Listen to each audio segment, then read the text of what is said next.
Nuestro país tuvo atentados terroristas. De hecho, tuvo actividades terroristas propias, domésticas. Entonces, vamos a aprovechar, sí podemos hacer preguntas. Es un hombre transparente, sencillo, es simple y es un amigo mío. Así que un fuerte aplauso para el Horacio Calderón.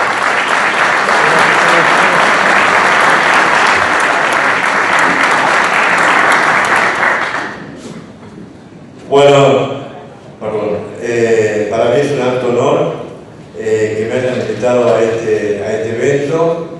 Mi agradecimiento al gobierno de la ciudad, al Ministerio de Seguridad de la Ciudad de Buenos Aires, a la Policía de la ciudad y por sobre todas las cosas agradezco la presentación desde ya exagerada de mi querido amigo el comisario Guillermo Basal. El título de la conferencia que voy a dar hoy es Amenazas del terrorismo transnacional en el cono sur de América Latina. Vamos a ir primero que todo a un marco contextual a escala global. ¿Qué sucede? En primer término, yo he elegido como punto de partida para esta disertación el protocolo en situaciones de crisis de la Policía de la Ciudad de Buenos Aires, que es muy parecido a otros en vigencia, porque tiene aspectos que son clásicos para las fuerzas especiales. Y elegí el nivel 3. ¿Por qué elegí el nivel 3? Porque es el de alta complejidad, donde hay, yo voy diciendo un poco porque los de atrás seguramente no van a poder ver lo que está acá escrito, ¿no? Donde hay una situación planificada, delincuentes comunes o terroristas de cualquier facción o inspiración, esto es textual, sin importar el número de captores o de rehenes, amenazas de armas de destrucción masiva, entre paréntesis, ponen gran concentración de explosivos convencionales o nucleares, riesgo químico o biológico, lugar de retención fortificado, natural o adicionalmente, lugar de retención con depósito de armas, explosivos o elementos que puedan ser utilizados o transformados como armas de destrucción general. Para mí es muy importante que el gobierno de la ciudad y que las fuerzas especiales tengan por lo menos el concepto de las armas que pueden ser utilizadas eventualmente para atacar blancos, en este caso en la ciudad de Buenos Aires y por supuesto en otras regiones del país o de estados o países vecinos. Nosotros escuchamos hablar en muchas oportunidades y yo suelo de alguna manera analizarlo en los medios de comunicación de la inserción de la República Argentina en el mundo, con lo cual yo estoy de acuerdo. Pero para insertar a la Argentina en el mundo, para determinar qué alianzas debe tener la Argentina, por ejemplo, a nivel estratégico, debemos conocer el mundo en el cual estamos viviendo. Entonces, lo que yo quiero afirmar, a lo mejor lo han escuchado en medios, es que estamos finalizando, yo diría que 2008 fue un año muy especial, un ciclo histórico de 5 siglos, caracterizado por un cambio generacional, además, conectado con un cambio generacional y con una crisis geopolítica global que es el resultado justamente de esta finalización de un ciclo que tiene evidentemente signos importantísimos.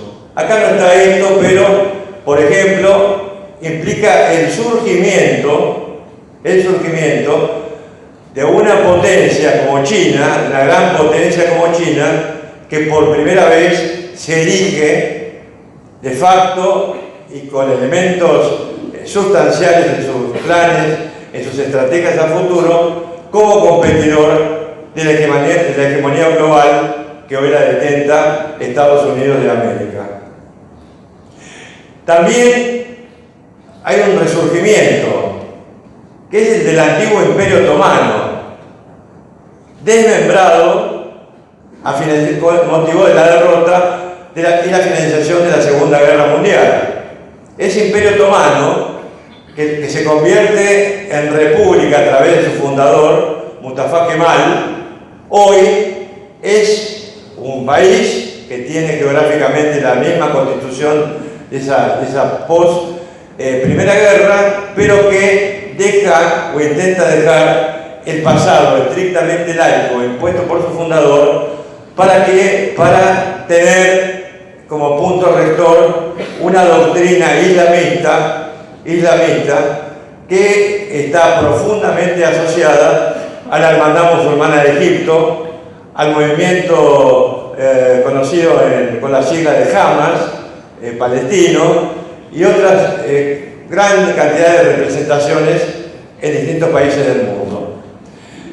Otro país, otro imperio antiguo que ha resurgido es el Imperio Persa. Hoy conocemos como República Islámica de Irán, que, merced a graves errores geopolíticos de los últimos años, ha logrado expandir su extremismo de la rama chiita, duodecimita del Islam, desde las fronteras de su propio país, por ejemplo con Afganistán, hasta prácticamente el mar Mediterráneo, ¿no es cierto?, pasando por Irak, donde domina en este momento la misma secta duodecimita de Irán, por Siria, e enlazando con el movimiento libanés Hezbollah, que hoy cogobierna en el país de los cedros. Por otra parte, también el resurgimiento de Rusia, luego de ese desastre geopolítico que fue para ellos el derrumbe de la Unión Socialista de la República Soviética. De manera tal que estamos frente a un mundo en crisis, que también se caracteriza porque en primera vez en 5 siglos, además de tener un papa argentino, lo cual es mucho, tenemos un signo importantísimo. Por primera vez en 5 siglos, el Reino Unido de Gran Bretaña, Irlanda del Norte, no tiene una flota de mar con capacidad de proyección global como lo tenía antiguamente. Tenemos focos de alta peligrosidad en Eurasia, en todo el continente euroasiático, ambos, ¿no? Crisis de altísima peligrosidad con riesgo de confrontación con armas nucleares. Guerras en el Levante, el Medio Oriente y África del Norte. Proliferación de organizaciones terroristas patrocinadas por estados. Porque hay estados que no quieren enfrentar a otros a través de una guerra clásica y ¿qué hacen? Utilizan este tipo de actores no estatales, los financian, los entrenan y los mandan al campo de batalla en su representación. Acá no voy a abordar demasiados nombres de países porque yo estoy hablando de la institución oficial, ¿es cierto?, que tiene su Cancillería, su Ministerio de Relaciones Exteriores, entonces, que en definitiva yo puedo concordar en muchísimos puntos. En lo que no esté de acuerdo, a lo mejor lo voy a expresar, pero quiero tener el respeto de que, salvo alguna excepción, como es el caso de Irán, que es una cosa muy clara, poder de alguna manera soslayar los nombres, pero sí llevarles a ustedes los conceptos. O sea, no vengo acá con verdades reveladas, solamente quiero darles un mapa validado de ideas, que al finalizar esta disertación ustedes puedan de alguna manera contestar, preguntar o lo que se les ocurra con respecto a esta exposición. Desaparición y porosidad de fronteras según las regiones, incremento y globalización del terrorismo religioso, incremento y expansión del crimen organizado transnacional, incremento de los procesos de convergencia entre terrorismo y crimen organizado transnacional y además sus resultantes híbridas, Y cuando hablo de resultantes híbridas, no me refiero, por ejemplo, a lo que sucede en Ucrania del Este, Ucrania Oriental, donde se desarrolla una guerra con tácticas híbridas, ¿no?, que no tiene absolutamente nada que ver con lo que yo tengo en este momento en mente para transmitirles a ustedes. Esta disertación incluye las principales amenazas terroristas, cuáles son las tácticas. Acá estamos en medio de representantes de fuerzas especiales, a las cuales realmente no hace falta decirle con demasiados argumentos a qué nos estamos enfrentando. El problema es que los políticos que gobiernan nuestro país de turno asuman realmente los peligros que le deparan a la República Argentina en este momento, en los próximos años y a lo mejor las próximas décadas, para tomar las medidas preventivas necesarias que solamente se logran adquiriendo y teniendo una inteligencia estratégica y políticas de Estado que respalden las decisiones gubernamentales. ¿Cuáles son las amenazas terroristas transnacionales que yo veo en América del Sur? El Hezbollah o el Partido de Dios con sede en el Líbano. La diferencia es que este Partido de Dios hoy cogobierna en Líbano. Entonces, cuando yo a veces aconsejo cuidado con lo que se hace hoy con Hezbollah, con referencia a los atentados de hace muchísimos años de la República Argentina, ¿por qué es? Porque al gobernar un gobierno, en caso de declararse un enfrentamiento armado e intervenir la Argentina, tenemos que tener nosotros, por supuesto, estrategias y tácticas defensivas en materia de inteligencia, en materia de defensa nacional, en materia de seguridad interior, donde yo creo que realmente hay, por herencia, por lo que fuera, numerosas falencias. La Organización Estado Islámico y sus redes y células, Al-Qaeda Central, Al-Qaeda del Magreb Islámico, Al-Qaeda en la península arábiga, sus redes y sus células, organizaciones narcoterroristas y organizaciones indigenistas separatistas de origen global y regional que pueden realmente, con sus operaciones en un futuro no inmediato, impactar en la seguridad interior de la Argentina, como voy a tratar de describir. Acá ustedes no verán bien, pero hay un gráfico de procesos de convergencia e híbrido terrorista criminal. Esto no es lo mismo que lo que hemos estado conversando sobre la cuestión de Ucrania. Acá vemos una organización terrorista, acá una organización criminal organizada. Este es un gráfico del Parlamento Europeo de la experta criminóloga Tamara Makarenko, que yo he tratado de diseñar y de modificar para adecuarlo a la exposición del día de la fecha y de una que di para el Ministerio de Seguridad de la Nación actual hace un par de años. Primero que todo, ese proceso de convergencia se caracteriza por una alianza. Comienza por una alianza entre una organización criminal y una organización terrorista. Esa alianza se continúa con una apropiación de tácticas. Es decir, el crimen organizado se apropia de tácticas, sobre todo del uso de la violencia, del terrorismo, de las organizaciones terroristas propiamente dichas, para conservar su ámbito operacional justamente a través del terror, como ocurrió con los llamados cárteles de Medellín y cárteles de Cali, ya por supuesto destruidos. Acá tenemos en este cuadro el proceso de convergencia. Todo esto implica una integración, que es lo que está acá, y de esa integración tenemos el surgimiento de un híbrido terrorista criminal. ¿Pero a qué me refiero yo con híbrido terrorista criminal en esta disertación?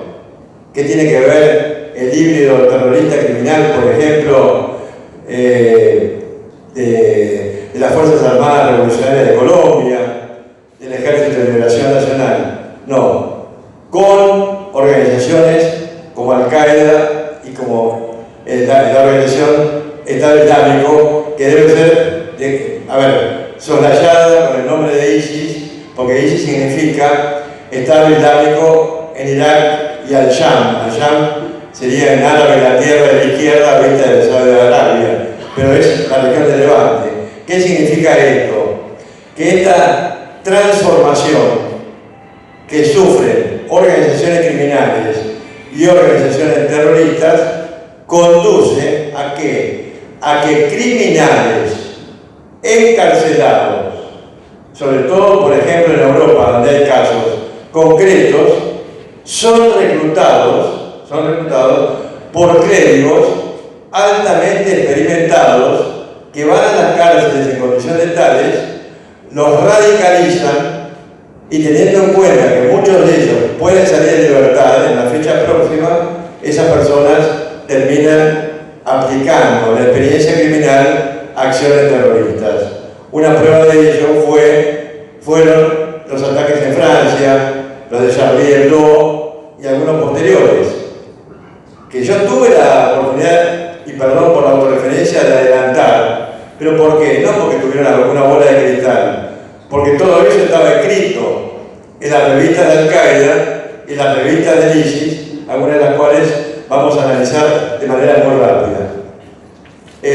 Por ejemplo, los hermanos que atacaron en Charlie Hebdo no tenían de manera alguna antecedentes yihadistas, eran criminales, pero fueron reclutados, fueron radicalizados y murieron como consecuencia de dichos atentados. Los principales delitos de las organizaciones terroristas, este es un cuadro, una especie de colmena, que la ha diseñado Tomás Canosa, que es el asistente de los cursos que yo dicto sobre inteligencia humana, el uso del recurso humano, el QMINT, ¿no? Para tareas de espionaje, contraespionaje, etc. ¿Con qué se nutren? Se nutren, por ejemplo, los principales delitos: tráfico de mercaderías robadas y falsificadas, clarificación de lavado de dinero de origen criminal. Esta es una de las grandes tácticas o métodos de recaudación en la llamada triple frontera, y luego lo vamos a abordar rápidamente. Crímenes cibernéticos, tráfico de armas, sicariato con crímenes por encargo. Ahí está, por ejemplo, la mal llamada mafia china, en realidad son tríadas chinas. Tráfico de órganos, extorsión, contrabando de migrantes, crímenes financieros, tráfico de tecnología sensible nuclear, misilística y de armas químicas, tráfico de drogas ilegales, tráfico de personas con fines de explotación sexual y laboral. Fíjense qué interesante esto. Verán el cuadro de detenidos sin antecedentes criminales. Está con Colorado. Todos los detenidos, por ejemplo, en España, que lo he tomado como base, a pedido incluso de otra institución, tenemos, por ejemplo, en 2013, 75%, 2014, 71%, 2015, 83%, 2016, 94%, 2017, 85%, y 2013 a 2017 un promedio de un 83%, contra 25%, 29%, 17%, 6%, 15% y 17%. Es decir, el cuadro representa a yihadistas retenidos en España, detenidos y retenidos en España, en porcentaje menor a lo que es Holanda y Alemania. Pero ¿qué es lo importante de esto? Fíjense la proporción de personas reclutadas con antecedentes criminales que, a diferencia de los que están en azul, no tenían ningún tipo de antecedentes de militancia yihadista. Las principales tácticas terroristas que podemos sucede acá en Argentina, que ya ocurrió en 1992 y 1994, son ataques con bombas, asesinatos, toma de rehenes en tierra, mar y aire, secuestros extorsivos, toma de instalaciones fijas y sabotaje. El atacante suicida, algunos pensarán que ha sido un invento de Al-Qaeda. No es el ataque suicida propio y exclusivo de los grupos religiosos, porque hasta la aparición del Hezbollah, estamos hablando a comienzos de 1980, cuando ataca la guarnición de marines de Estados Unidos y de paracaidistas franceses. Solamente con los marines murieron en el Líbano 202 por la noche. Eso está discutido como acto terrorista, por supuesto lo es, pero si no lo fuera, de cualquier manera, fue un golpe letal en su momento que obligó, conjuntamente con otros ataques, a la retirada de Estados Unidos del Líbano, de toda presencia importante. Los tamíles de Sri Lanka eran, hasta el Hezbollah, la organización que más atentados terroristas tenía, incluyendo el asesinato de Rashid Ghani. La red Al-Qaeda primero y después el ISIS han perfeccionado los sistemas de reclutamiento y de formación de los voluntarios. Es un poco largo esto, luego si hay tiempo, a alguno le interesa, puede preguntar y yo respondo, ¿no? Y de formación que les permite augurar una mayor cantidad de ataques y sofisticación de las técnicas usadas ante el presente.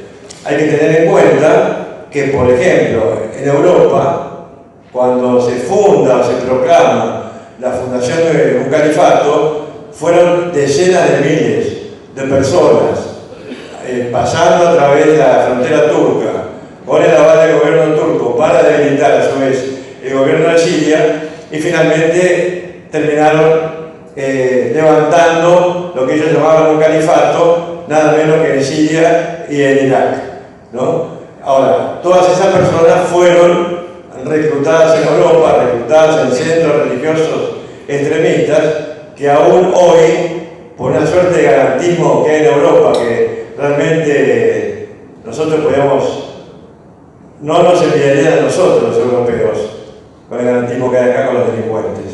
Allá realmente les permiten una libertad de acción tal que pueden ingresar a la cárcel a formar terroristas, a reclutar terroristas y luego a sacarlos del país. Y si no es dentro de las cárceles, se hace en algunas mezquitas perfectamente identificadas, pero que las leyes no le permiten de manera alguna impedir este tipo de acciones.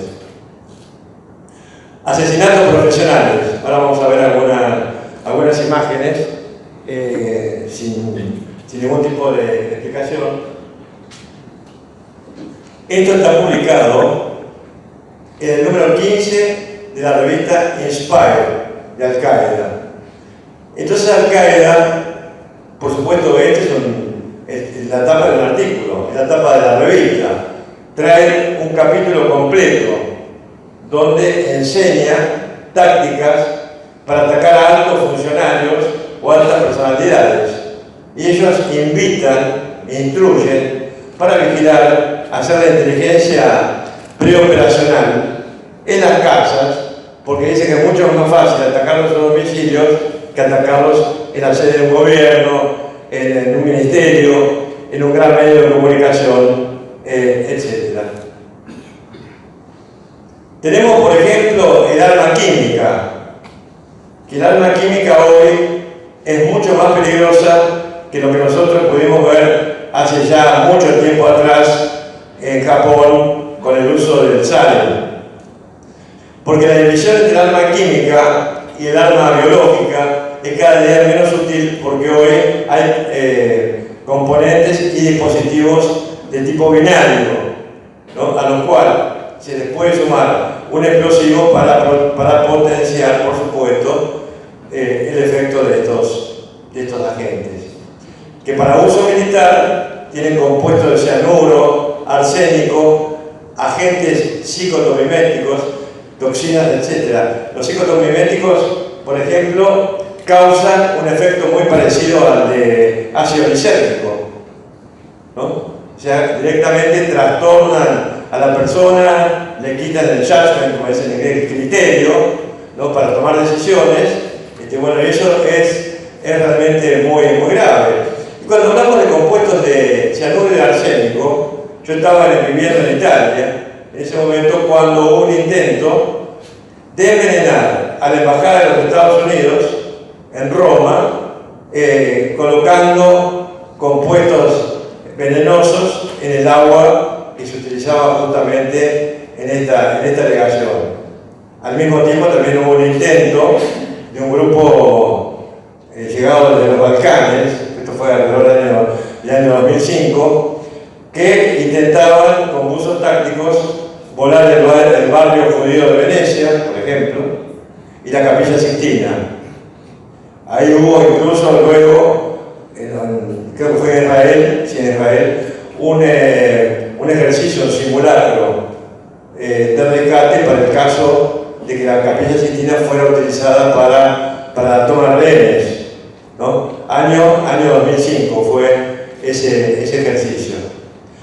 Por supuesto, los más conocidos de los agentes químicos son el sarín, el GB, que ya fue usado en Japón, el BX, y estas últimas sustancias son altamente peligrosas, sobre todo el BX, porque puede permanecer por largo tiempo en el terreno y en los materiales y equipos contaminados. El arma biológica. Hay laboratorios dedicados al desarrollo del arma bacteriológica. Por ejemplo, en Irak, antes que Saddam Hussein realmente terminara con todos estos desarrollos, ponían especial énfasis en el uso de moléculas altamente volátiles que atraviesen la protección de las máscaras protectoras más modernas. Fíjense, acá en Argentina creo que años atrás hubo una alerta importante, ya vamos a abordar eso. En esa alerta importante uno pudo ver a un alto funcionario público con grado militar ingresando al área supuestamente contaminada con todo su uniforme protector y le faltaban los guantes. O sea, realmente cuando se intenta combatir un ataque de esta naturaleza y restringir sus daños, tiene que haber un entrenamiento previo intensivo, como voy a mostrar dentro de poco. Y las toxinas, por ejemplo, producidas por muchos organismos, se pueden obtener estas bacterias, por ejemplo, hongos, de algas, de plantas, y no son otra cosa que venenos efectivos y específicos producidos por organismos vivientes, consistentes por lo general en una cadena proteica con pesos moleculares variados según sean péptidos o proteínas. Por eso me resulta a mí realmente muy importante que este protocolo de la Policía de la Ciudad contemple este tipo de armas, de uso de armas y de tácticas, porque realmente es mucho más accesible un arma biológica o un arma química por su poco peso que intentar un ataque como el ocurrido contra la AMIA, que fueron centenares de kilos de fertilizante que se consigue de manera también pública, además de otros elementos que los detonaron. El arma radiológica. Acá tenemos una gran personalidad que nos ha honrado con su visita, que es el general Raúl Racana, que es un experto en asuntos nucleares, seguramente querrá corregir, agregar o decir algo, a lo mejor al final. Pero ustedes habrán escuchado el arma radiológica, ¿no? Se lo llama bomba sucia. ¿Y qué es el dispositivo de dispersión radiológica, RDD en inglés, que al detonar disemina radiación? Es decir, energía invisible emitida por cierto tipo de átomos que pueden ser inestables o pueden ser radioactivos. Pero ¿qué sucede con esto? Los blancos predilectos de los terroristas que existen, que han tenido, para robar material radiactivo son hospitales, centros de tratamiento de cáncer, porque hay planes concretos. O sea, esto no es una especulación de uno o de medios periodísticos, etc., ¿no? Hay manuales concretos y hay pruebas concretas secuestradas en casas seguras, tanto de Al-Qaeda como del ISIS, pero sobre todo Al-Qaeda para el uso, el desarrollo, por supuesto, y el uso de este tipo de tácticas. Pero ¿qué sucede? El uso de esto, cabe aclarar, ha llevado, o los planes, hace muy pocos años atrás, a tener prácticamente un ejército de personas vinculadas a la prevención de un ataque radiológico contra los Juegos Panamericanos que se realizaron en la Ciudad de México. O sea, cuando uno realmente lee un documento oficial que llevó a la Agencia Internacional de Energía Atómica, conjuntamente con el Gobierno de México y gobiernos de numerosos países, a tomar medidas en los centros donde se iban a realizar los Juegos para prevenir ataques radiológicos, y uno piensa que es lo que tenemos acá en la República Argentina para esto como precedente, y yo creo que la nota sería muy baja. ¿Por qué? Porque una bomba de este tipo, una bomba radiológica, una bomba sucia, no mata por explosión o contaminación un gran número de personas. En general corregirá después. ¿El objetivo cuál es? La disrupción social. ¿Qué significa esto? Por ejemplo, supongamos que se consiga quitar de algún centro de estos algún tipo de unidad de medicina nuclear. Se lleva a eso a un lugar, se le coloca un explosivo, o directamente en el mismo centro de atención de esa unidad nuclear, se le coloca un explosivo, eso explota, y ¿qué causa? Un pánico generalizado en el cual habría decenas de miles de personas en la vía pública asistiendo a centros porque se sentirían contaminados con esto. O sea, esta es una táctica muy importante que yo creo que, porque la he visto, inclusive acá en este protocolo, que merece no solamente un desarrollo, acá tiene que haber talleres que, por ejemplo, que vayan desde las tácticas de prevención, de detección, porque tiene que haber sensores, tiene que haber escáneres, todos estos equipamientos ultramodernos que permitan categorizar el material radioactivo que pudiera ser esparcido. Esto tiene varios precedentes en el mundo de alertas que no se conocen, muy probablemente para no causar pánico a las personas, ¿no es cierto? Pero el arma radiológica diría que sería una de las más efectivas, y creo, estimado comisario Basalo, que una de las cuestiones que van a necesitar las fuerzas especiales, no solamente de la ciudad de Buenos Aires, que además, por supuesto, tiene una población de varios millones de habitantes, sino del resto del país, una sugerencia al país vecino, tiene que existir talleres que enseñen cómo prevenir y de alguna manera disminuir los efectos de ataques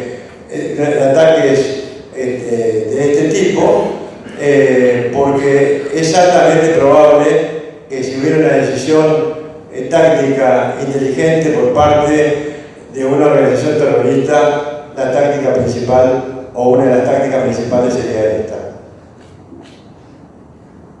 Tenemos el arma nuclear. Bueno, el arma nuclear yo por el momento la veo de bajísima probabilidad de ocurrencia. Acá, por supuesto, van a tener copia de este PowerPoint a disposición de todos ustedes, siempre y cuando, por supuesto, las autoridades aquí presentes o del Ministerio de Seguridad de la Ciudad quieran compartir esto. Acá tenemos cómo es por ejemplo, cómo se realiza la fisión de la cadena de reacción nuclear, primera, segunda, tercera y cuarta generación.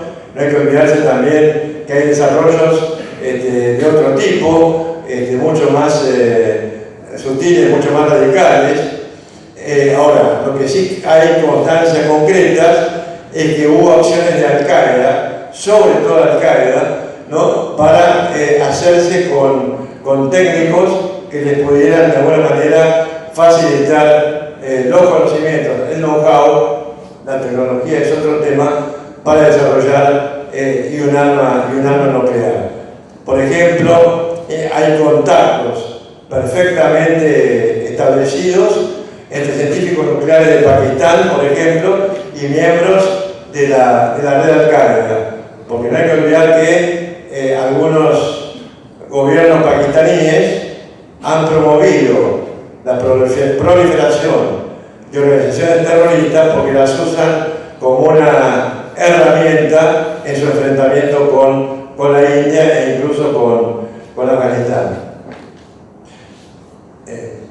El arma nuclear, yo sinceramente la veo de muy baja probabilidad de ocurrencia, por lo menos por el momento, y además en la Argentina, porque se supone que si hay algún componente nuclear que sea portable o que van a ser en un barco, no van a arriesgarse a una enorme travesía donde pueda ser descubierto y anulado.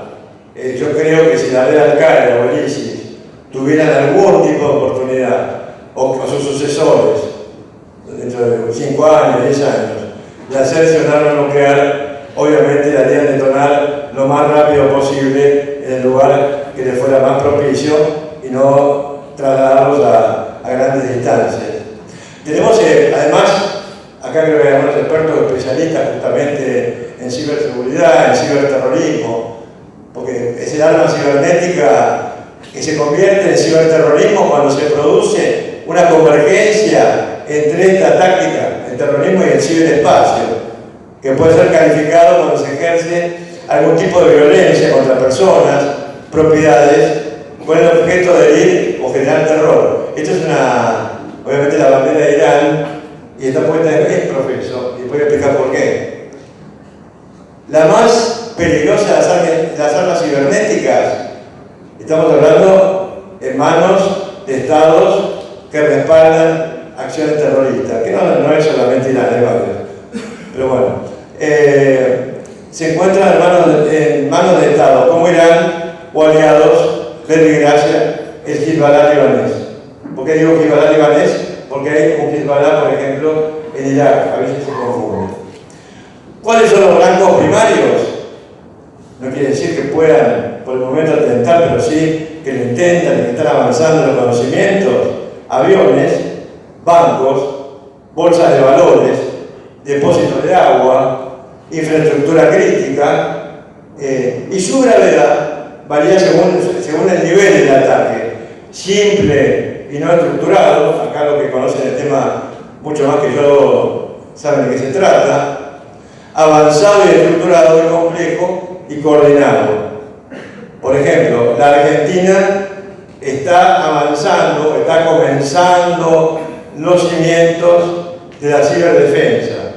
Yo creo que además de la ciberdefensa tiene que haber una ciberseguridad que de alguna manera proteja no solamente las instalaciones nucleares, las infraestructuras críticas del país que nos podrían dejar, por ejemplo, sin electricidad. Fíjense lo que ha ocurrido acá en Argentina, y a mí no me sorprende porque hace muy pocos días la ciudad de Nueva York se quedó sin luz, ¿no? Entonces, así como Estados Unidos e Israel lograron desarrollar un virus, el Sputnik, ¿no?, especializado en equipamientos Siemens. Lo lograron introducir en la central de Bushehr, en Irán, y eso produjo realmente un retraso de al menos 2 años en la puesta en línea de esta central nuclear. O sea que el arma cibernética y el ciberterrorismo van del brazo uno con el otro y realmente son una táctica y una amenaza a contemplar, y sobre todo en lo que se refiere a países como Argentina, por supuesto, a prevenir. Recién comenzamos a hacer esto y realmente esperemos que no haya ningún actor estatal o algún actor no estatal, algún válido, algún proxy que pueda contar con las herramientas necesarias para crearnos a nosotros un problema grave con el uso de esta táctica. La guerra en red o network, que la hemos visto a través del ISIS, ¿no? Cómo utilizan el arma cibernética para propaganda, hoy disminuida por la muerte de muchos expertos en esto, porque ¿qué sucedía es decir, se utilizaba actos macabros, por ejemplo, como las decapitaciones, como cuando se quemó vivo a un piloto jordano justamente para infundir terror. Todo esto se generalizó. No solamente nosotros somos afectos al celular, a sacar una foto, subir ya mismo, a la cara, por ejemplo, del orador anterior, de todo lo que estamos acá, los terroristas hacían lo mismo. Entonces, ¿qué sucedía? Había lo que se llamaría, en términos militares, una especie de fuego de contrabatería. Entonces, al subirse a un tweet una imagen determinada, se sabía dónde estaba ubicado el atacante o la persona que lo emitía. Y eso provocó numerosas muertes.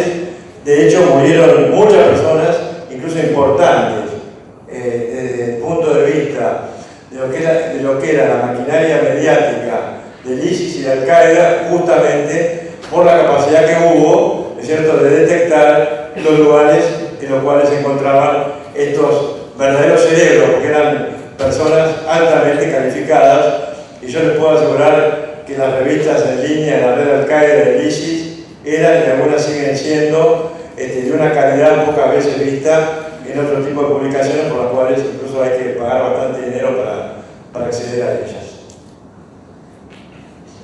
El arma comunicacional, hemos visto la decapitación de James Foley. Yo subí un análisis, por ejemplo. Para que ustedes vean los impactos que tiene esto. Un análisis en América 24. Me llaman justamente sobre esto y me colapsó el YouTube, canal de YouTube. Por las decenas de miles de personas que fueron solamente por un hashtag a ver el análisis, porque de ninguna manera iba a publicar, por supuesto, este acto terrible, ¿no? Pero sintéticamente, la revolucionaria y acelerada transformación en las comunicaciones globales ha abierto un panorama para el terrorismo comunicacional, ¿no? Que se utiliza ahora también, por supuesto, a través de todo tipo de redes sociales, amenaza por internet, transmisión de datos, comparación de listas de blancos por computación. Eso lo hacen los terroristas, y a veces no hay capacidad en tiempo real. ¿Saben por qué? Porque, como ustedes conocen, la inteligencia artificial está siendo utilizada también para contraatacar este tipo de actividades. Pero ¿qué sucede con la inteligencia artificial? No está debidamente preparada, y una vez se ve cuando tiene un problema con una aplicación, con una plataforma social, como puede ser Twitter, y uno envía un reclamo y contesta, por ejemplo, inteligencia artificial, que la inteligencia en este caso tiene poco o nada, que no sabe qué es lo que uno le está preguntando. Uno le pregunta, me desconectaron por error de Facebook. No entendemos qué quiere pedir. Bueno, después de 1500 mensajes uno ya se rinde. Pero me refiero que se está utilizando de manera muy avanzada la inteligencia artificial por parte de Estados Unidos, porque se carecen de operadores. Tienen millones de terabytes de información y no hay posibilidad alguna de que tengan, por ejemplo, personas especializadas para hacer un análisis y una valoración de la información que se recoge en esto. Se recurre a la inteligencia artificial, y la inteligencia artificial no está debidamente preparada, porque tampoco hay personas suficientes, capacitadas, por eso hay tanta demanda, sobre todo en Estados Unidos, para hacer el data entry que permite a la inteligencia artificial dar respuestas adecuadas a ese tipo de amenazas. Acá vemos, por ejemplo, una táctica de carrilamiento de trenes.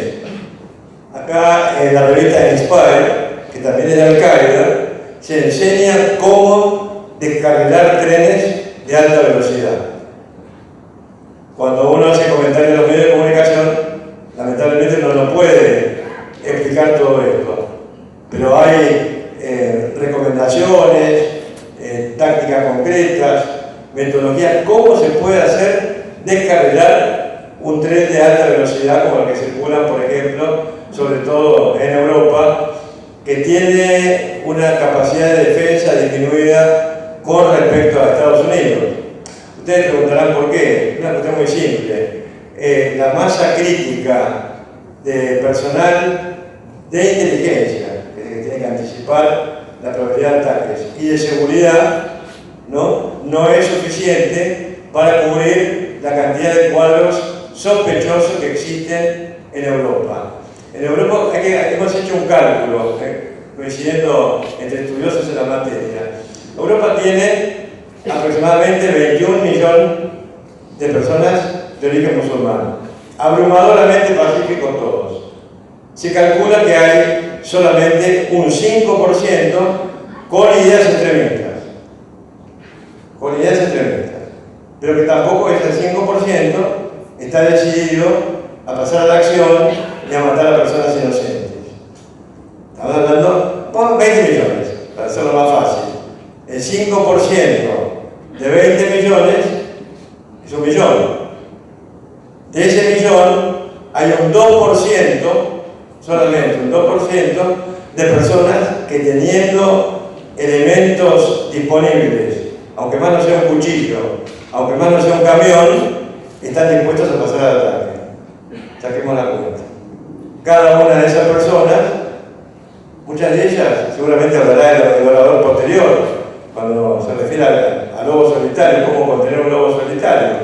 Y bueno, esas personas no pueden ser necesariamente detectadas de manera previa, pero las que son detectadas de manera previa, de acuerdo a su grado de entrenamiento, requieren, por ejemplo, el uso de equipos de vigilancia que superarían a lo mejor 90 o 100 personas aproximadamente por día y por cuadro sospechoso. Es por eso que cuando nosotros leemos que ha sido lanzado un atentado en Francia, en Bélgica o en cualquier otro país y dice esta persona tenía antecedentes criminales o tenía antecedentes de afinidad con el yihadismo, pero últimamente estaban de alguna manera más tranquilos, es porque esa persona siguió una táctica determinada para desaparecer del radar y por supuesto, como se dice en buen romance, se les escapó la tortuga. Tienen el acto criminal, el acto terrorista y numerosas muertes. Por ejemplo, con el caso de descarrilamiento de trenes, es una táctica que por lo menos, acá estamos hablando para argentinos, yo sé que hay paraguayos, que hay compañeros, camaradas de Bolivia, bueno, que hay que tenerlo muy en cuenta para adoptar tácticas defensivas que impidan este tipo de ataque. Acá tenemos el robo y uso de camiones para atropellamiento. Esto fue publicado en Rumanía. La revista de ISIS, que se llamaba David era una ciudad emblemática, que ellos consideraban, que fue tomada finalmente por el gobierno de Siria, fue retomada, que iba a ser la batalla final entre la yihad y los cruzados cristianos y los conspiradores judíos, sionistas, etc. Cuando fue retomada esa ciudad emblemática, cambian el nombre de David por Rumía, que quiere decir Roma. ¿Pero por qué Roma? Porque Roma ha sido, es y será. Y Roma no es la Roma de Berlusconi o de quien está actualmente, sino la Roma de hoy del Papa Francisco. Eso es Roma para ellos. Porque son sectas de corte apocalíptico. Eso es un tema complejo, largo de explicar. Pero fíjense ustedes no ven, y sinceramente yo tampoco, porque eso está aumentado y con mucha luz, cuál es el tipo de camión que ellos aconsejan para utilizar en ataques por atropellamiento. Para que ustedes tengan una idea de lo que ocurrió, por ejemplo, en Niza. ¿Cómo lo obtienen? Ellos dicen que lo obtienen porque lo rentan, lo obtienen porque lo roban, o porque lo obtienen porque se lo piden a algún amigo, cuando hablan de kafir, que son una palabra despectiva para los que no son musulmanes o yihadistas. Y entonces, ¿y de qué manera, cuáles serían los blancos? Acá vimos los blancos en Niza, con muchísimos muertos, los blancos en Barcelona, y no olvidemos los ciudadanos argentinos atropellados y asesinados en Estados Unidos por atropellamiento. Pero acá todo esto que ustedes ven no es una foto, esto es un capítulo, como el capítulo que Al-Qaeda tituló, así un poco irónicamente, cómo fabricar una bomba en la cocina de mamá. Y con esa metodología, con esas instrucciones, se atacó la maratón de Boston. Usaron componentes que se obtienen en la cocina de mamá de un país, en este caso como Estados Unidos, y una ciudad como Boston. Tomaron gas por un lado, clavos por el otro, tenedores, cosas que pusieron adentro, y con eso los hermanos Sarnaev, uno de ellos va a ser ejecutado posiblemente dentro de poco tiempo, cosa que me parece estupendo, uno murió,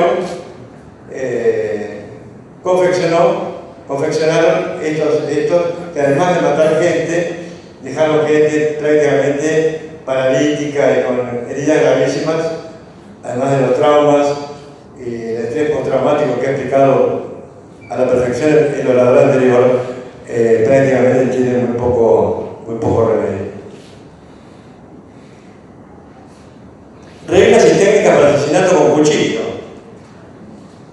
No es una etapa tampoco, es un capítulo. Entrenan cómo atacar con cuchillo. ¿Qué cuchillo no utilizar? No utilizar cuchillo navaja, aconsejan. Porque el cuchillo navaja se resbala y le puede cortar la mano a ustedes, el dedo. No, hay que usar cuchillos como el que ustedes ven acá. Dice, choosing the right weapon. Eligiendo el arma adecuada. Tiene que ser un cuchillo que tenga, por supuesto, la empuñadura que permita afirmar los dedos, filo de un lado y dentado del otro. Y fíjense ustedes el blanco al cual ellos aconsejan atacar. Y ahí arriba ustedes tienen una muestra del cuchillo navaja para evitar ese cuchillo porque lo consideran inconveniente. Esto es un capítulo específico dedicado a asesinar con cuchillo. O sea, no estamos acá hablando de personas improvisadas. Cuando aparece un lobo solitario, el lobo solitario a lo mejor no tiene nada que ver ni con el difunto Bin Laden, ni con Ayman al-Zawahiri, ni con otro que está en el momento de Al-Qaeda que parezca insólito, escondido en Irak. No, ellos bajan esto de internet, esto a mí me lo han mandado de Estados Unidos, estudian esto a la perfección y atacan con él. En Israel han atacado muchísimo. Hay muchos ataques en Israel con cuchillos de personas que, por ejemplo, aprenden estas tácticas leyendo estas revistas digitales que son una maravilla de ilustración.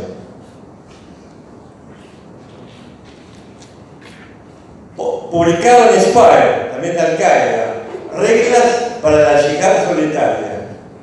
Ya escucharemos atentamente al representante de la embajada. Las normas para una yihad solitaria, es un lobo solitario. Cómo llevar, por ejemplo, las bombas, los explosivos, en bolsos que por supuesto indican que deben ser de buena calidad. La persona tiene que ir vestida tipo, no sé, Pierre Cardin, alguna de estas cosas francesas, no llamar la atención, camperas elegantes, bolsos de cuero, Y acá tienen ustedes la forma en que les dan normas para atacar con bombas una estación de subterráneos. Los blancos más probables, ya nos estamos llegando un poco al final, en países del cono sur de América Latina. Y voy a ir muy rápido. El foco primario regional de amenazas terroristas es la triple frontera. No es solamente la triple frontera, también tenemos amenazas directas desde Brasil, que también es parte de la triple frontera, y de Chile. A eso voy a hacer referencia. Esta zona de triple frontera, y por no hablar de terrorismo, por no estar vinculada específicamente al terrorismo, voy a subrayar, está dedicada a la recaudación de fondos de actividades criminales y de lavado de dinero que a través de valijas, de un sistema complejo que se llama Hawala, se transfiere de manera directa a organizaciones o a instituciones de calidad formadas ad hoc que no despierten ningún tipo de sospecha. Yo tengo un ensayo que pueden ver en la página web, que ya hace muchos años, que sigue vigente. Hay entre 13 y 17 organizaciones criminales en la triple frontera. Estamos hablando de Paraguay, estamos hablando de Brasil, estamos hablando de la República Argentina, donde acá hemos visto a un pueblo entero con su intendente a la cabeza, liderando una banda de narcotraficantes. Es una zona, para mi juicio, que por estar dedicada a la recaudación de fondos ilegales, y otros no son ilegales, porque está el famoso zakat, dicen árabe, ¿no? El diezmo, es decir, por ejemplo, un fiel puede dar su diezmo, un diezmo que puede ser el 10% de sus ingresos. Y hay mucha gente que da ese diezmo a organizaciones de calidad y esa persona a lo mejor no sabe dónde va destinado ese diezmo, ese dinero. O sea, es una zona de la triple frontera que a mi juicio está de alguna manera muy complicada con el crimen organizado transnacional y en muchos casos vinculado con organizaciones terroristas. Por ejemplo, con una de origen colombiano, mexicano, checheno, libaneses, de Costa de Marfil, etc. Y además, células de apoyo logístico. Pero ¿qué sucede? Yo estuve discutiendo con un político que hoy es candidato justamente sobre eso, así que no voy a hacer mención del nombre, cuando decía no tengo registro de ingreso de ningún elemento de Al-Qaeda en Argentina, como si algún representante de Osama Bin Laden fuera a pasar por la aduana y decir, mire, yo vengo en nombre de esa organización, pero bueno, es lo que sucede acá, ¿no? Es decir, ustedes son fuerzas especiales que dependen de órdenes políticas. No me interesa el gobierno actual, el anterior, el que viene, estoy hablando en términos generales. Yo ya estoy carreteando para la otra vida por edad y la verdad que he perdido la cuenta de los errores que se han cometido acá durante décadas y que han dejado al país en estado de indefensión en materia de inteligencia, en materia de defensa y en materia de seguridad interior, de lo cual estamos intentando salir, yo diría en términos de submarino, con el periscopio recién, ¿no? No estamos ni siquiera en superficie para poder hablar de que Argentina cuenta con la defensa adecuada. Y de ahí la importancia de las fuerzas especiales, que son realmente nuestra última posibilidad real para neutralizar un ataque de este tipo, como lo que estoy haciendo referencia por el protocolo, ¿no es cierto? Neutralizar un ataque o defender un blanco, porque fíjense que lo que yo hablaba de la arma radiológica en México, ustedes van a ver la zona de acá de los perímetros. Cuando yo hablaba de México, no era porque México quería o estaba ensayando solamente, tomar un predio en el cual estuviera instalado, por ejemplo, un conjunto de rehenes. No, estaban delimitando perímetros defensivos en torno a todos los centros que pudieran generar fuente de explosivos, fuente de armas radiológicas, etc. O sea, por supuesto, acá hubo dos ataques que no pudieron proceder de otro lugar que la triple frontera.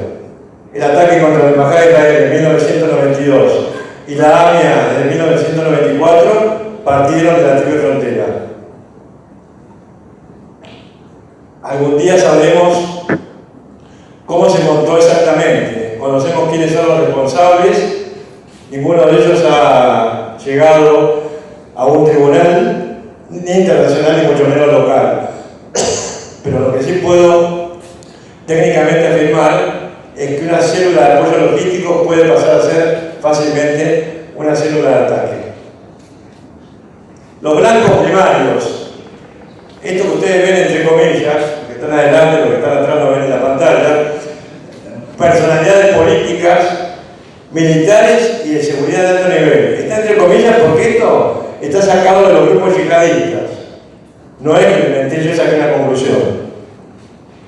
Grandes objetivos económicos estratégicos, bolsa de valores, instalaciones de energía y petróleo, aeropuertos, puertos, sistemas ferroviarios, puentes e intersecciones de carreteras, túneles en las autopistas, sistemas de transporte de subterráneo, objetivos turísticos y fuentes de recursos económicos. Además, bases militares y cuarteles, edificios de agencias de inteligencia. Personalidades de los medios y centros de medios que están liderando la guerra contra los musulmanes, esto está entre comillas, porque si lo hubiera escrito yo, podría ustedes inferir de que para mí todos los musulmanes son terroristas. Y para mí un musulmán no puede ser terrorista nunca. Como tampoco puede ser terrorista un católico, un cristiano o un judío que realmente profese su fe. Tal vez sí propensos a una guerra, a participar en una guerra, eso es otro tema. Contra los musulmanes y justificando los ataques contra ellos, llegando de las instituciones de medios cruzados, es decir, los católicos o cristianos, amigos, sionistas y sionistas. Centros de información y de tecnología informática que controlen la conexión de las diferentes instituciones del Estado, atentos a esto, con el objeto de paralizar o entorpecer sus actividades. Es decir, el tema militar sería anular los centros de comando, control, comunicaciones, el 6 y 5, etc. Lugares donde se reúnen los judíos, sus principales personalidades e instituciones. Al-Qaeda aconseja evitar lugares de culto y de sinagogas, pero no así el ISIS. Por eso es muy importante siempre, cuando se hace inteligencia previa y se detecta un ataque, determinar a qué organización podrían pertenecer. Acá en Argentina me han pedido asesoramiento en numerosas oportunidades y acá se estaban siguiendo, por ejemplo, a fieles musulmanes, recuerdo en una ciudad importante de la Argentina, y yo les pedí, lo primero que hay que hacer es buscar la bibliografía que ellos utilizan. Luego de estudiar la bibliografía que ellos utilizaban, a través, por supuesto, de la gente de inteligencia, se llegó a la conclusión de que no eran personas peligrosas. ¿Por qué? Porque ninguno de los textos que ellos utilizaban para leer estaba de manera alguna vinculada a fuentes yihadistas, sino más bien los sufíes, que es una orden espiritual. Bueno. Acciones de fuerzas especiales en situaciones de crisis, para terminar.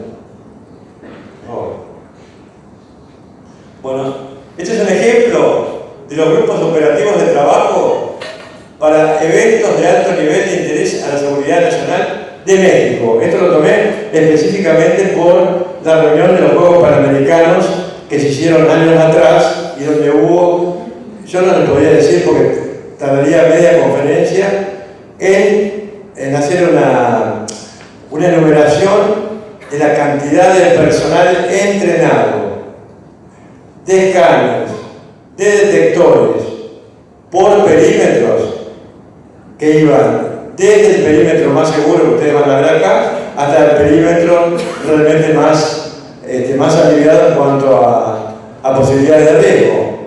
El gráfico es del grupo de trabajo operativos de carácter permanente del Comité Especializado de Alto Nivel del Gobierno de México. Fíjense, específicamente para este evento, armas químicas y biológicas, con sus especialistas altamente entrenados. Armas nucleares, no descartaban el uso de armas nucleares. Lucha contra el terrorismo, seguridad internacional, de la cual creo que ha hablado el licenciado que habló ayer en primer término, Mariano Bartolomé, el doctor Mariano Bartolomé, y donde una armonización legal y administrativa. ¿Por qué esta armonización legal y administrativa? Porque todos ustedes tienen que operar dentro de un marco jurídico, porque si no termina el terrorista en libertad y ustedes presos. Entonces, tiene que haber un marco jurídico legal, un plexo legal que permita el accionar en momentos críticos como el que yo estoy abordando. Falta un poquito. Por favor, doctora. Lo veo con cara de preocupación acá. Escalonamiento de niveles de respuesta según el protocolo vigente. Esto es el protocolo de acá de la ciudad. Es la técnica láser con C. Localizar el incidente, aislar el incidente, contener el incidente, evaluar el incidente, responder o resolver según el techo operativo. Todos ustedes saben por qué yo lo que es un techo operativo. Conformación de un comité de crisis, negociación, esto que ve acá, negociación con el yihadismo no existe. Si acá hay una célula yihadista hay que neutralizarla. No hay negociación posible ni disociación posible. Ellos matan o mueren, pero no salen vivos de un intento como este. La negociación, en el caso del yihadismo, por supuesto esto no se puede evitar en el protocolo, porque hay que intentarlo, no existe. Y el empleo de la fuerza, que por supuesto es el último recurso, y yo creo que el único en el caso del ataque como este tipo. Vemos acá la zona de control absoluto, vamos a ver la zona de control relativo y la zona segura. Esto es el mismo protocolo. Yo he adecuado todo lo que he expuesto justamente en base a este párrafo que elegí del protocolo. Creo que viene un poco allá, por la última, penúltima. Acá tenemos cómo se sectoriza la zona. Vemos acá, ¿no es cierto?, la zona de control absoluto, una zona que es esta de control relativo y una zona segura. Acá sí hay algo que, por supuesto, da para mucho, y es que con respecto, no tanto en la Argentina por la falta de masa crítica, pero con respecto a probables ataques o probabilidades de ataques de organizaciones yihadistas, cuando ellos tienen más masa crítica, esta zona considerada segura no es segura. Y además hay una serie de operaciones de tipo de triquiñuelas que ellos utilizan. Entonces, por ejemplo, cuando uno habla de contornos de zonas seguras, de zonas de control relativo y zonas de control absoluto, hay que tener en cuenta la vocación por la inmolación que tienen este tipo de atacantes, y que por ese motivo también, y además, hay que utilizar todos los medios disponibles para proteger, acá vemos unos cuadrados que serían manzanas, de proteger las retaguardias, reservando las llamadas perchas o sitios altos para controlar que no haya francotiradores de las fuerzas enemigas contra la retaguardia de las fuerzas de seguridad. Los indicadores de cambio del entorno al riesgo, esto para mí es muy importante. Yo señalo al Hezbollah como la más peligrosa y omnipresente organización terrorista en la región. ¿Qué significa el cambio del entorno al riesgo? Bueno, acá tenemos incremento del riesgo o disminución del riesgo. ¿Cuál sería el incremento del riesgo para la República Argentina o países o países de la región. Porque también los terroristas saben positivamente que, llegado el caso, la Argentina iba a estar con un grado de alerta mucho más alto que el de países vecinos. ¿Cuál es el incremento del riesgo? Una guerra entre el movimiento terrorista Hezbollah y el Estado de Israel. El asesinato de un líder prominente, como el que detonó el ataque contra la Embajada de Israel en Buenos Aires, y otras causas. Cuando se mató, por supuesto, al secretario general del Hezbollah en ese momento. El ataque militar contra Irán por parte de Estados Unidos y hoy Israel y aliados. La Argentina podría llegar a ser un aliado y de facto lo es, al menos verbalmente, diplomáticamente. Riesgo para la República Argentina, esto se fue de párrafo, en realidad es para ambas posibilidades. El riesgo de ataque terrorista por parte del Hezbollah en caso de cualquiera de estas dos situaciones de incremento del riesgo sería de mediano a alto. Y la disminución del riesgo se daría por la disminución de la tensión entre Israel y Hezbollah. Eso es muy poco probable, va a haber una guerra, eso es altamente probable. Ni Irán es atacada y tampoco es asesinada una figura prominente de los dos últimos actores que impulse represalias como en Buenos Aires en 1992 y 1994. Pensé que era la última.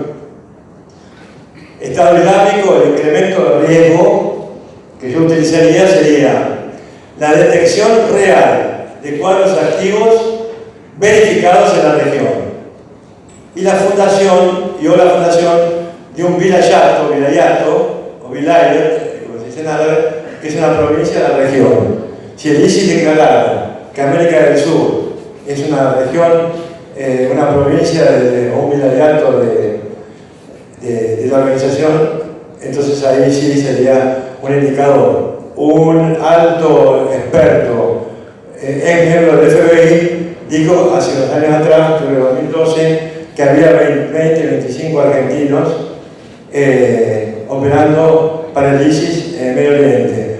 Desde 2012 hasta el 2019, con todos los esfuerzos que se hicieron, no pudimos, todos los que intervenimos en esto, llenar un solo casillero de esa veintena de argentinos que supuestamente estarían combatiendo el ISIS, porque si eso existiera y tuvieran la intención de regresar, sí sería un peligro. La verdad es que la disminución del riesgo no es evaluable en el momento, porque lo más importante acá para evaluar la disminución es saber si hay un incremento, y yo creo que lo más importante es detectar si hay cuadros activos verificados o si hay una provincia declarada en la región. Lo mismo sucede con la red de Al-Qaeda, pero cuidado. Existen registros de actividades criminales de organizaciones aliadas en Paraguay, como el movimiento islámico de Uzbekistán. Por lo menos hay informaciones fehacientes de que hace un tiempo atrás, yo creo que no recuerdo bien si el ensayo fue de 2007 o 2009, bueno, había cuadros del movimiento islámico de Uzbekistán, pero no con la misión de lanzar actos terroristas, sino porque ellos estaban implicados en el tráfico de drogas y consideraron, bueno, que era una importante zona para poder desarrollar sus negocios. La disminución del riesgo no es evaluable por el momento. Finalmente, acá hay dos filminas que yo creo que hay que tener muy en cuenta. Organizaciones narcoterroristas y bandas criminales. El Ministerio de Seguridad de la Nación me mandó ayer a pedido mío una lista de las incautaciones que ha hecho el Ministerio, que han hecho las fuerzas federales, provinciales, otras en particular en materia de droga, y obviamente el aumento de capturas puede significar también dos cosas. Primero, que siendo proporcional a la cantidad de droga que se transporta por territorio nacional, que se deba al aumento de la droga. Pero suponiendo que realmente las organizaciones narcocriminales, que son familiares en Argentina, todavía no tienen una estructuración importante, puedan comenzar realmente a amenazar de muerte a intendentes, legisladores, provinciales, municipales, concejales, funcionarios, etc., y medios de comunicación, y cometer actos terroristas como ellos. O sea, podrían utilizar tácticas terroristas de todo tipo de Argentina a efectos de consolidar y o defender su entorno operacional mediante el terror y la disuasión, tomando como blancos primarios a funcionarios de los tres poderes del Estado Nacional y los estados provinciales.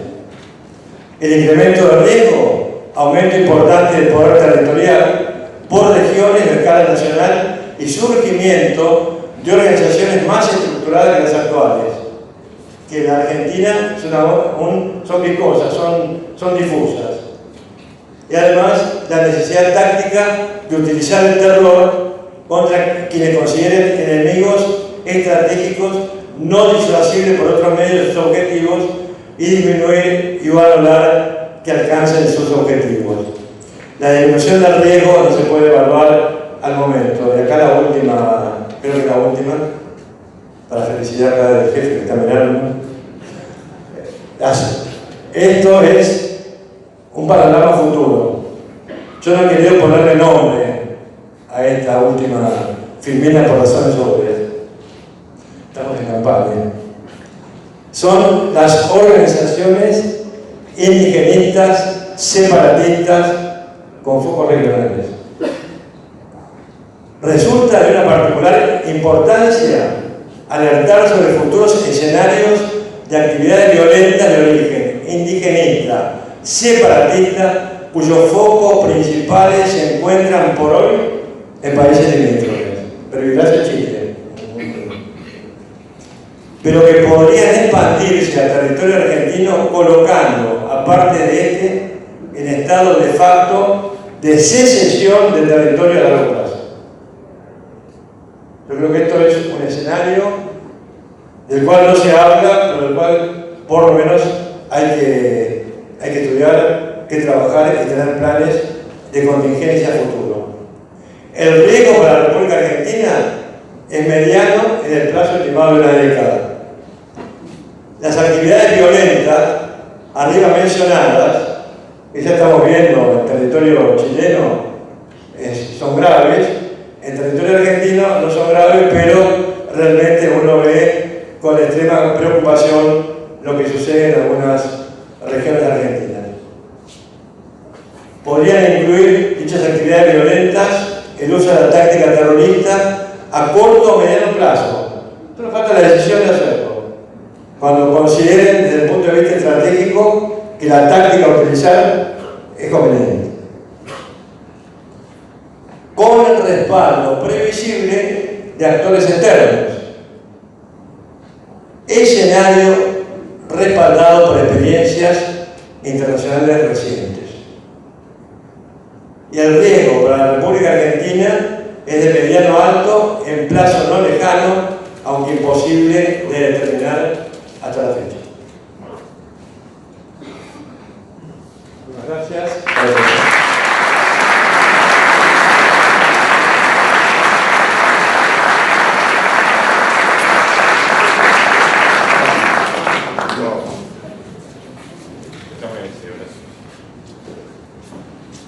No esperaba menos de vos. Impresionante. Bueno, nada, me imagino que en cuanto al algunos tiempo, quieren hacer una pregunta en libertad de acción. perdón, no esperaba tanto de mí en cuanto al tiempo. No, yo te conozco, ellos no te conocen. Ah, sí te conocen. ¿Alguno quiere hacer alguna pregunta en serio? Tenemos tiempo para que aceleramos los plazos, tenemos tiempo. ¿Alguno quiere hacer una pregunta? O yo entiendo que muchas veces alguno siente vergüenza en hacer una pregunta de forma pública. Horacio se va a quedar un rato más. Y exprímanlo, háganme caso. Si lo quieren hacer en forma privada lo pueden hacer, pero si lo quieren hacer en público, compartir la inquietud, porque acá estamos desde Ushuaia de aquí, acá estamos todos, y a lo mejor en un conflicto regional que nos puede afectar a largo plazo a todos, este es el momento de hacerlo. Si alguno tiene un interés, si no, yo sí que lo van a hacer en privado, porque digo, nadie me pregunta, se toma paso y le preguntan. Yo creo que el general Racana, yo le voy a pedir al general Racana, que es un experto en temas nucleares que nos diga algo. Si me dejas 5 minutos porque se me atrasa con la embajada de Estados Unidos que ellos te corran con el tiempo. Por eso, pero discúlpame en general, pero es agenda oficial. Igual podemos hacer en el coffee break, podemos hacer un aula, algún interés de lo que es guerra bacteriológica química, perdón, nuclear, lo podemos hacer, las aulas están disponibles. Lo que sí nos quedan 20 minutos, media hora, Ángel. ¿Cuánto me das? Media hora. Ángel está buena. Es sábado a la tarde y él lo sabe. Tenemos, ahora sí, es un coffee break, lo podemos hacer en aquel sector. Están a disposición tanto el general como el analista internacional, así que por favor, son 17:15. 17:45 tenemos que estar acá. Por favor, esa agenda.